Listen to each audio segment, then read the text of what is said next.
നമ്മുടെ സ്കൂളിൽ ബുൾബുൾ യൂണിറ്റിൻ്റെ ഉദ്ഘാടനമായിരുന്നു കേട്ടോ. ബുൾബുൾ യൂണിറ്റ് എന്താണെന്ന് അറിയാത്തവർക്ക് വേണ്ടി ഞാനൊന്ന് പറയാം. നമ്മുടെ സ്കൗട്ട് ആൻഡ് ഗൈഡിൻ്റെ LP കുട്ടികൾക്കുള്ള പ്രോഗ്രാമാണ് ബുൾബുൾ. രാവിലെ ബുൾബുൾ ട്രീ തയ്യാറാക്കലും വേദിയൊരുക്കലും ഒക്കെയായി ആകെ ഒരു തിരക്കായിരുന്നു. പരിപാടിയൊക്കെ അടിപൊളിയായിരുന്നു. പരിപാടിയൊക്കെ കഴിഞ്ഞ് ഞങ്ങൾ ക്ലാസ്സിലെത്തിയപ്പോൾ ഉച്ചയായി. ഇത് ജിയ, ഇവളാണ് ഇന്ന് നമ്മുടെ താരം. എന്താണെന്നല്ലേ, ഇവൾ മാത്രമാണ് നമ്മുടെ ക്ലാസ്സിൽ നിന്ന് ബുൾബുൾ ടീമിലുള്ളത്. അവളെയും ചേർത്ത് പിടിച്ച് ഞങ്ങളുടെ ഒരു ഫോട്ടോഷൂട്ട് പ്രഹസനമൊക്കെ ഉണ്ടായിരുന്നു. അതെല്ലാം കഴിഞ്ഞു. ലഞ്ച് ബ്രേക്കിന് ഒരു അരമണിക്കൂർ കൂടി സമയമുണ്ട് എന്നുള്ളത് കൊണ്ട് തന്നെ ഞങ്ങളിന്ന് ഡിക്റ്റേഷൻ നടത്താൻ തീരുമാനിച്ചു.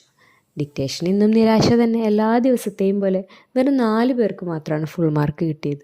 ക്ലാസ്സിൽ ഇനി സ്റ്റാറും വേണ്ട, സമ്മാനവും വേണ്ട, ഒന്നും വേണ്ട എന്നൊരു ഭീഷണിയൊക്കെ ഞാൻ മുഴക്കി വിട്ടിട്ടുണ്ട്. വല്ലത് നടക്കുമെന്ന് എനിക്കറിയില്ല.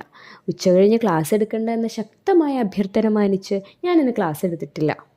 പകരം ഇവരാണിന്ന് ക്ലാസ് എടുത്തത്. ഇവർ മാഷന്മാരും ഞാൻ കുട്ടിയും. ഇവരുടെ മാത്സ് ക്ലാസ് അടിപൊളിയായിരുന്നു കേട്ടോ. ഹോംവർക്കും അവരുടെ വക തന്നെയായിരുന്നു ഇന്ന്. അപ്പം അത്രയേ ഉള്ളൂ.